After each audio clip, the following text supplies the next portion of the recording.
Good morning, church family and friends. Thanks for being here today with me for my Devo. My name is Russ. I'm the student ministries pastor here at Essex Church.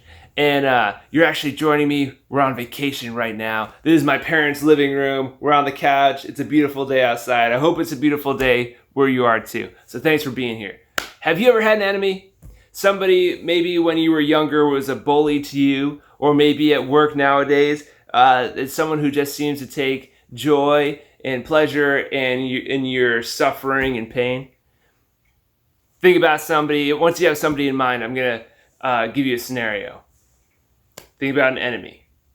Your enemy. Okay, now that you have your enemy in mind, what if I tasked you with giving a gift to that enemy? Would you use this opportunity to kind of spite them and give them a gift where they know it's from you, they're going to open it, maybe it'll hurt them? Or would you use this opportunity to dig really deep inside yourself and try to give them a gift out of love? And so when they open it, they're like, wow. Or maybe they'll open it and be like, but you gave it out of love. What kind of gift would you want to give your enemy? I have a passage I want to share with you today. It's in Romans 5, verses 6 through 8. Definitely check it out for yourself. See what the Holy Spirit reveals to you, because it is a powerful passage. It's a powerful chapter. It's a powerful book. Check it out. A couple of verses later, it will refer to us, people, as God's enemy, which is nuts. And we're going to see how God treats his enemies. All right, let's check it out. Romans 5, 6 through 8. You see, at just the right time when we were still powerless, Christ died for the ungodly. Very rarely will anyone die for a righteous man, though for a good man someone might possibly dare to die. But God demonstrates his own love for us in this: while we were still sinners, Christ died for us. When I was unworthy, when I was ungodly, when I was unrighteous, when I was a sinner, Christ died for me. When I was Christ's enemy, he died for me. That's how Christ deals with his enemies.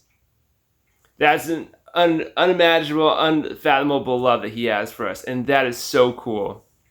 And putting myself in this situation of the passage, how would I put myself in the situation? It talks about how for a righteous person, someone probably won't die, but for a good person, someone might die. And I'm trying to reword that so I could understand a little better. And I'm putting myself in a situation. So I'm like, for my kids, if I was in a situation where I could save my kids but I would die, I would save my kids hands down every single time. But let's switch it up a little bit. Like, let's say this person is a criminal that I don't even know. Would I sacrifice my life to save that person? Honestly, probably not. Right? It might not be deserving. I don't know. It's hard to say. Probably not, but in the moment, who knows? You know. But for my kids, oh yeah, it's like not even an argument. But while we were still sinners, Christ died for us every single time. And I have a story that I found in my study Bible that I wanted to share with you because it's super cool, and I feel like it helps us understand the passage even at a deep level. So let me read it to you. It's about this missionary who goes to a tribe in New Guinea and his experience there. And it's really cool. I'm just going to read it because it impacted me. Maybe it'll impact you too. So just listen to this story. Don Richardson spent several frustrating years among the Sawi tribe in New Guinea. He had come from America as an anthropologist and missionary, hoping to bring the Christian message to a nearly Stone Age tribe. But his message kept colliding with the tribe's unusual beliefs. Christian values of love and forgiveness had no appeal to the Sawi, for they held up deceit as the highest virtue. They saw no reason to change their patterns of cruelty and cannibalism. In fact, when Richardson told them the story of Jesus, only one incident sparked their interest: the story of Judas's betrayal. To the Sawi, Judas was the genuine hero. He had shrewdly penetrated the trusted inner circle of the disciples before turning against Jesus. Every time Richardson tried to share Christ with the Sawi, the attempt miscarried. Finally, after watching the 14th bloody battle fought outside his home, Richardson reached the end of his patience. How could he ever break through to such violent people? He decided to leave New Guinea, despite the Sawi's pleas that he stay. Just before Richardson left, the Sawi and their deadly enemies, the Hainam tribe, staged an elaborate ceremony in front of his home. It was their final effort to convince the missionary to stay. The entire village gathered to watch the event. All were silent except the Sawi chief's wife. She screamed loudly as the chief seized their 6-month-old baby in her arms and held him high in the air. The chief then carried his son to the enemy chief and gave him to his enemies. A member of his tribe explained to Richardson that the Hanem tribe would rename the baby and rear him as one of its own. Richardson knew that no Sawi could be fully trusted, since any action could be part of an elaborate deception.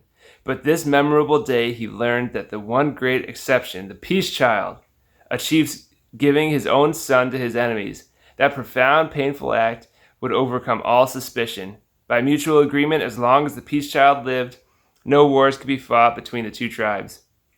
Something clicked in Don Richardson's mind as he watched the spectacle. At last he had found an analogy, a parallel story built in the Sawi's culture that could convey the message of a forgiving God. He gathered members of the tribe around him and with a pounding heart and dry throat told them of God's peace child. God sent his own son, Jesus, to live among enemies, to make peace with humankind.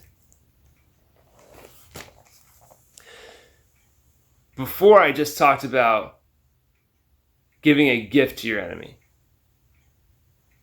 It is I can't imagine even giving one of my children to somebody that I know and love and be like, you can raise my child as yours. And these people gave their enemy their baby to raise, to rename, raise them as one of their own.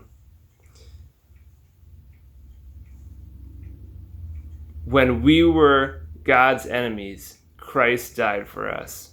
That's the type of love that Christ has for us, and that is awesome. That's what I want to leave you with today. So pray that it sticks with you, and know that you are bought with a price, that God chose you, and when you were God's enemy, he chose to die for you so that you could be the righteous sons and daughters of his kingdom. See you guys.